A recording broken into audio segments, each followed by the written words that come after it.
fait. Ils refusaient aussi toutes sortes de matériel obsolète. Ils avaient des comportements sains qui reflétaient sur le résultat de leur travail. Ils avaient des caisses à outils de toutes sortes de bonne qualité.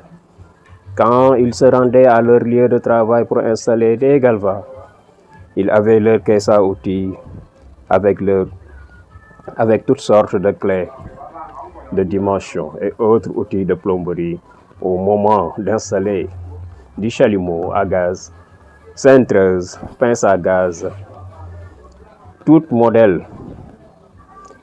Et leurs apprentis les obéissaient. Ils leur enseignaient l'amour du métier et la vérité. Durant les week-ends, l'apprenti était chargé de nettoyer tout le matériel de travail.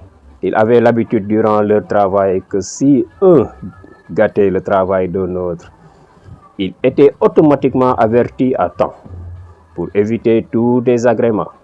Leur travail était si bien apprécié du client qu'il n'y avait jamais de retard de paiement et leurs paroles étaient respectées des proches.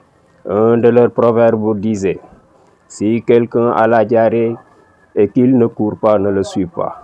Ce qui signifie que nul ouvrier ne devrait poursuivre un client pour un marché.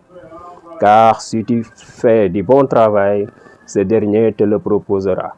Ils ont l'habitude de travailler en groupe, comme une famille, et se visitent entre eux. Et il s'est créé une telle solidarité entre eux que je ne saurais terminer sans dire merci à nos braves anciens, car ils nous ont laissé des valeurs dans le travail de plomberie qui ne s'effaceront jamais. Bonne et heureuse année à tous les anciens plombiers, bonne et heureuse année à tous les plombiers du Sénégal. Santé, paix, réussite. Bonne année 2020.